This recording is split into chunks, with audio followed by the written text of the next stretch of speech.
ஹர ஹர சங்கர ஜய ஜய சங்கர ஹர ஹர சங்கர ஜய ஜய. வாழ்க்கையில் பட்ட கஷ்டங்கள் அனைத்தும் நீங்க வேண்டுமா? வராகி அம்மனுக்குரிய ஆஷாட நவராத்திரியில் இந்த தீபத்தை ஏற்றி வழிபாடு செய்து பாருங்கள். உக்கிரக தெய்வங்களில் மிகவும் முக்கியத்துவம் வாய்ந்த தெய்வமாக திகழக்கூடியவள் வராகி அம்மன் என்றும் வராகி அம்மனுக்குரிய வழிபாட்டை முறையாக செய்பவர்களுக்கு அவளின் அருளால் அனைத்து விதமான கஷ்டங்களும் நீங்கும். நாம் அனைவருக்கும் தெரியும், அப்படிப்பட்ட வராகி அம்மனுக்குரிய நவராத்திரியாகத்தான் ஆஷாட நவராத்திரி திகழ்கிறது.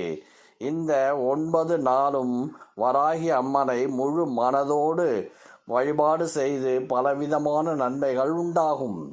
அதிலும் குறிப்பாக கஷ்டங்கள் அனைத்தும் நீங்குவதற்கு எந்த முறையில் தீபமேற்றி வழிபாடு செய்ய வேண்டும் என்றுதான் இந்த ஆன்மீகம் குறித்த பதிவில் நாம் பார்க்க போகின்றோம். எந்த ஒரு பூஜையை செய்வதாக இருந்தாலும் வழிபாட்டை செய்வதாக இருந்தாலும் முதலில் நாம் செய்யக்கூடிய காரியம் தீபம் ஏற்றுவதுதான். ஒவ்வொரு தெய்வத்திற்கும் ஒவ்வொரு விதமாக தீபமேற்றி வழிபாடு செய்யும் வழக்கம் என்பது இருக்கும். எத்தனை எண்ணிக்கையில் தீபம் ஏற்றுவது, எதை பயன்படுத்தி தீபம் ஏற்றுவது, எந்த திசையை பார்த்து தீபம் ஏற்றுவது என்று பல விதங்களில் மாறுபடும். அந்த வகையில் வராகி அம்மனின் அருளை பெறுவதற்கு ஆஷாட நவராத்திரியில் ஏற்ற வேண்டிய தீபத்தை பற்றி இப்பொழுது பார்க்கலாம். ஆஷாட நவராத்திரி என்பது ஜூன் மாதம் 26ஆம் தேதி வியாழக்கிழமை அன்று ஆரம்பித்து ஜூலை மாதம் 4ஆம் தேதி நிறைவடைகிறது. இந்த 9 நாட்களும் வீட்டில் வராகி அம்மனின் சிலை இருக்கும் பட்சத்தில் அந்த சிலைக்கு அபிஷேகம் செய்து வழிபாடு செய்யலாம்.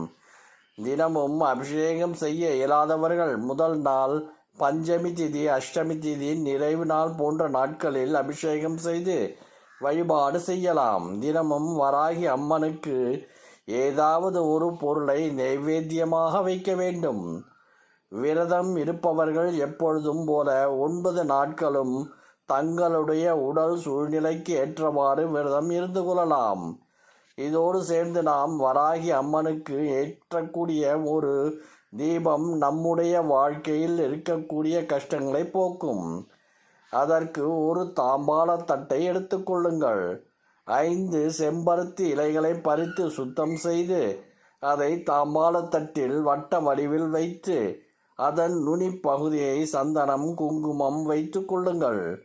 பிறகு அந்த 5 செம்பருத்தி இலைக்கும் நடுவில் ஒரே ஒரு தீபத்தை வைத்து அதில் சுத்தமான பசுனை ஊற்றி பஞ்சு திரி போட்டு தீபமேற்றி வைக்க வேண்டும்.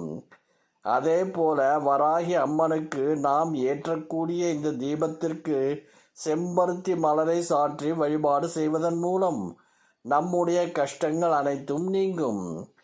தினமும் வழிபாடு செய்யும் பொழுது பழைய இலைகளை ஆற்றிவிட்டு புதிய இலைகளை வைத்து தீபம் ஏற்ற வேண்டும். தினமும் 5 எண்ணிக்கையில் இலைகள் கிடைக்காது என்பார்கள். ஒரு இலை வைத்து அதன் மேல் தீபம் ஏற்ற வேண்டும் என்பது குறிப்பிடத்தக்கது. இவ்வாறு தீபம் ஏற்றி முடித்துவிட்டு வராகி அம்மனின் மூல மந்திரத்தை 27 முறையோ அல்லது 108 முறையோ கூறி மஞ்சள் அல்லது குங்குமத்தால் அர்ச்சனை செய்வதன் மூலம் நம்முடைய கஷ்டங்கள் அனைத்தும் நீங்கும்.